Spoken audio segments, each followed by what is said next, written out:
Hi, Arrow. That's me. Hi, this is Chaz West from the band Westbound. Man, dude, you have got some hot music on your hands right now. I got to tell you, before we even get started, Dance of Life, my wife was like going, who is that? Where'd that song come from? Really? Oh, that's really cool. Yeah, girls seem to love that one. My girlfriend loves that one also. Yeah. What do you think the hook is? Is it the lyrics or what's flying here? I think it's a combination, but I also think it's the melody on the chorus is very, very hooky, very memorable. And, the female persuasion seems to really love that. So, yeah. That's so true because I'll tell you what, one of the things I know that in my years of radio and stuff like that, they've always said, rock is for guys. And I'm not thinking that's true. I think the girls lead a lot of guys to the rock. Absolutely. I learned that when I was like 16, the first booking agent I ever had, 16. And he's like, hey, you guys sound okay. We were just kids. And he goes, you look good too. So you know what? If you look good, the girls will come. Because if girls come, the guys will be there. Honestly, that's what he said. And from that point on, I learned that. It's like image is important. And this is before MTV, well, I guess right around the same time. But yeah, I mean, this is, before social media and everything like that. So, yeah, you got it. Wow. I'll tell you what, I fell in love with that video immediately. And the reason why is because I still have my Flying V guitar when I was 17 years old. Really? Wow. I cherish that guitar, man. I mean, because it was weird, it was stupid to hold on to, but my God, rockers knew how to play it. Oh yeah, and it went out of style for a bit, but it's back now. I mean, a lot of people are playing the Flying V again. Yeah. Oh yeah, I know. Carlos Cavazo, I used to play with Carlos Cavazo. He was always using it. Yeah. And I saw Lizzie Hale's using it now, and Grace Potter. I love her. She's great. So well, isn't it looks like a young Nancy Wilson? Yes, she does. And I was going to say that, but the guitar is just as important as the hair. I mean, if you aren't carrying the attitude, then how do you expect people to buy into it? You're right. You hit the nail on the head. Exactly. Especially, when the video age came alive, it started with that point. Yeah. Agreed.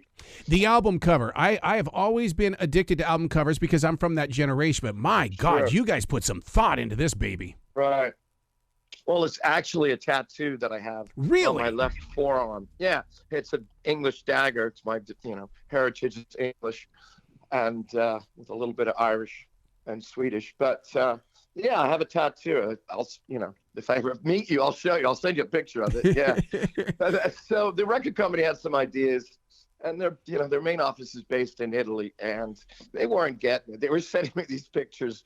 I guess it's the difference in the language or whatever, but they're sending me pictures of like a wagon train because my last name is West, and I was like Westbound, and like it looked like a Wells Fargo ad or something, and I'm going no, it's not the yes, okay, it's a joke, the Wild West or whatever, but no, this is not. We're not a country band. We're not a country western. No. So then I was like, I had my tat, and it was just kind of.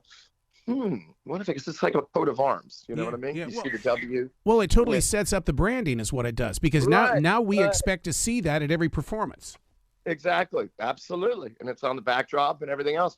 Yes, my girlfriend is a graphic artist. And I said, they're just not getting it, darling. Do you think you can help me here? Picture this and see. And she came up with the concept. I mean, I came up with the concept, but she put it together, graphically, and they loved it. They loved it. Even their lead artist was like, well, she gets first credit, Yeah. Well, so, now that I know that it's a tattoo, that it's a tattoo, the first thing it brings back memories for me is Paul Stanley's rose tattoo on his arm. I mean, that's the thing people are going to be looking for. Yeah, you're right. I remember that. And then, of course, there's another one too. I'm trying to remember. Oh, Steven Tyler's. Yep. It's what is it? He's got the Aerosmith wings. Yep. And because when he first came up with the logo. Yeah. Right. So let's talk about Chili. I mean, this right here. There's some future and there's also a past involved with Chili because this is a brilliant collaboration. Oh yeah, agreed. Yeah, he's my bro for over 25 years. We were kids. Wow. I used to live in his house. Yeah, he's Latino. I was the gringo kid living in a Latino household. Yeah. Did you guys have menudo on Sundays and stuff? Yeah. Oh, yeah. His mom would make menudo, especially like Thanksgiving. Oh, yeah. Actually, it's quite good. At first, I was like, what is it? but then I got to like it. Yeah. Yeah, it's one of those things where it's like, I don't want to know what's in it. I just know that it tastes really damn good with a beer. Exactly right. It's really good. And it's good for hangovers, too. I found that out. So true.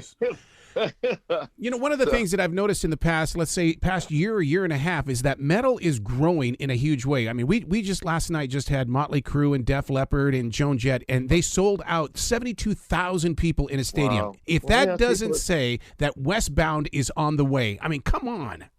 Thank you. I really appreciate that. I think people are starving for it because they weren't able to get any of it for 2 years almost, And it's a good sign. I totally agree with you. There's definitely a revival in hard rock, heavy metal, and kids now of all ages. And that's why some of these young bands like Greta Van Fleet, I'm grateful to them because they're the same age as some of these kids, like late teens, early 20s. I think they're early 20s now. And so that kids are like loving rock again, and not just hip hop and rap and pop. In fact, my bassist stepson, he was here last night, and we're in Plymouth, Mass already because we're playing here tomorrow night. And he's just turned 21, and he's listening to all 70s classic hard rock that he never heard before. He's loving it. He's playing AC/DC and Zeppelin and Sabbath and Aerosmith, and I'm like, this is fucking great. Finally, gives me hope for the future, and he's going, oh yeah, man, all my friends at college, we're all listening to this. We're all sick of the rap stuff lately. It's crap. They're even realizing it's a bunch of shit. It's just repeated the same thing, and it's all sampled, and there's not even any thought into the lyrical content anymore. And I was very, very pleasantly surprised to hear that, to be quite honest with you. Well, people don't understand that before there was twerking and bumping and grinding, we were all headbanging. And to me, that's where it really happened. You got it, my friend. Yep, absolutely. So now, everything comes back around. It, comes full circle every 20 years or so. Yeah, but you guys shouldn't have to go through the pain and the promise and all that kind of stuff. It should be that, but have you enjoyed that little area where it was kind of off to the side to where you can, practice new things and kind of steer things in your own direction? A little bit here and there. Yes, true. So you're not under the thumb of the record companies like you used to be all the time, and I still had a little bit of that, but after not being able to do, watch my P's and Q's, but not being able to do fuck all for a year and a half, 2 years, it feels great. And I like being back to working again and being in demand. And I do think it's just gonna continue to get better and build more as far as this genre of music goes. And I think it's just going to get more and more popular and bigger. And just like you said, stadium shows are selling out again. Yep. And the timing after a pandemic when everything was shut down, couldn't be more appropriate. Couldn't be a better timing. So yeah. When you sat down with the song Never Surrender, did you know that it was going to become an anthem? I get in my head when I wrote the lyrics and the melody. I think I had the melody first. I was like, yes. I pictured it in my head. Kids, or people, I should say, of all ages, fist in the air, like never surrender, like that. I did picture that. So and I said that to Roy Z, the producer. This could be like an anthem kind of song. I did mention that to him, and he agreed with me. Yeah. So. And then, of course, everything got shut down. So we played it a few times, and then everything was done. So, yeah, until just recently. So, yeah, I definitely, a lot of times when I picture things when I write lyrics and melodies like in my mind, how would this go over live? Oh, yes. Totally. Yeah, right. So there's no sweeter place to be than inside that engineering room when you complete a song and you're listening to the mix and stuff like that. When you were listening to Never Surrender, was there a side of your personality that goes, yeah, I love me some Gene Simmons, but fuck you, Gene, rock is still alive? Yeah, agreed. Absolutely. I mean, because that's all he talks about is that how dead it is. And he's not heard you because it's time for him to discover you. Right. I met him a couple of times. Yeah. Gene is a funny guy. Around everyone, he acts like he's the Pope, Yep. I mean, like kiss my ring, okay? And then away from everyone, he can be actually pretty cool and down to earth. he's basically just some geeky guy that, I came up with a great gimmick, and he knows it. Yep. And, I remember him saying to me one time, first time, this is behind closed doors kind of thing. He's like, hey, look, I wanted to be Led Zeppelin or the Beatles. This is when I was playing with Jason Bonham. But he goes, but I knew we weren't that good, and we had to come up with some kind of gimmick. That's what he said. Yeah. I had to come up with something, so. Did you ever have any conversations like that with Roy Z? Because, I mean, that right there, that's an important step in your process. Absolutely, we did. Yeah, in fact, it's funny because I was in a band called Tribe of Gypsies with Roy Z. We did we did a few records, but I did one with him. It was called Dweller on the Threshold. And it was a Japanese label. And we went over and toured in Japan with Kiss and Alice in Chains and Paul Rogers. And we were the opening band. So, yeah, we definitely discussed it. Yeah. So then with your history, you sound so modern, so fresh. So is it because that's what you've learned throughout the chapters, is that it's like, look, we understand what got us here, but I got to make sure that we keep moving forward. Absolutely. And I told Eddie Trunk that the other night when I was interviewed by him. I was like, some of the biggest okay, great, with the classic rock, with the Zeppelin and Whitesnake and Aerosmith comparisons and Guns N' Roses. That's great. Absolutely. Older audience, but Dirty Honey, Rival Sons. Now that is more, I love that even more because that's a younger based audience, most of it. Maybe not all, but I'm just saying, especially like Dirty Honey. So yeah, to me, that's just, that's a real compliment, and it gives me hope that, like, okay, we're not just a bunch of old farts sounding like these songs, 20 years ago or something. No, because I have heard, I'm not mentioning names, but I have heard some new material from certain bands, and it sounds very dated. Yeah, some of it, it's like, did they write this in 1985 or what? So yeah, right. So anyway. as you travel across the country, are you starting to see that the regional bands are starting to happen again, like they did back in the classic rock days and stuff like that, or do you see that we're all on equal land and equal respect? You're talking about as far as the audiences? Well, music from New York. You knew it came from New York. Music from Detroit. Oh, that's definitely the Detroit I get what sound. You're saying. Yeah. So it's okay. Here and there, but not so much yet. I mean, I'd say it's more just there's more of it, and there's more of an audience love of it, and wanting it, and it's like I said earlier, a revival. It just seems like it's coming back around, and it started before the pandemic. Then of course everything got shut down, so then it's starting up even stronger now, and it's dog eat dog.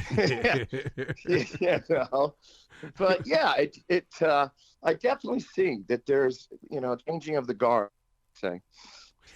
So yeah. where can listeners go to find out more about the new album, the new tour, and more importantly, to buy merchandise?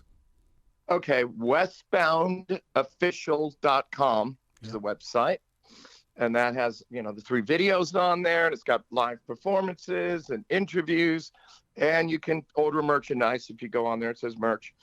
You can do that also. So westboundofficial.com, and it also links to Facebook and Instagram and all that. Love it. And it lists all the shows that we start tomorrow night. We actually started a few weeks ago in LA because that's where the band's based out of. And we did the Whiskey A Go-Go, and then we went to Vegas to my friend's place called Counts Vamps. And Danny Coker, who was on the TV show Counting Cars. Yeah. He and his wife own it. And he's been friends with me. I've known him, over 20 years when I was with Jason Bonham Band. So 25 years. God. we were just young kids then, young bucks. Yeah. Right. So we did that. And then there was like a week break. And then we went last week. We were in the South, Savannah and Charleston. Oh, nice. Yeah, it was nice. Then we had a nice night off in Myrtle Beach. That was gorgeous, right on the ocean. And that was a lot of fun. And then we just got here to Massachusetts.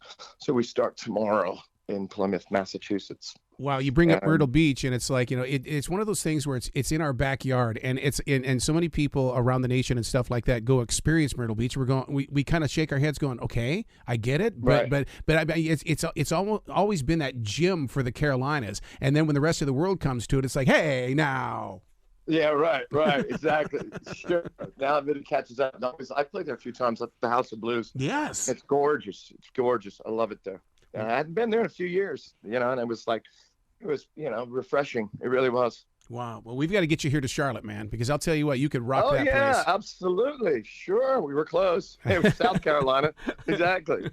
Let's make that happen, Harold, in the fall. Absolutely. Yeah. We rock 24/7 in this dang city. I'll tell you that right now. Oh, that's great. Hell yeah. I mean, we're gonna go back out again in October. Okay. So yeah, let's make it happen. I would love to come to North Carolina again. Yeah, I played Winston-Salem, Raleigh, Charlotte. I've played all those places. Yeah. Wow. Well, please come back to this show anytime in the future. The door is always going to be open for you, dude. Thank you, Harold. I really appreciate that. Yeah, it's great talking with you. All right, bud. You're a fun guy to hang out with and have a beer with. Oh man, and when we get into those conversations, I mean, they're deep, and then we start breaking down the music and stuff like that. That's my favorite thing to do. So because I want to hear the passion.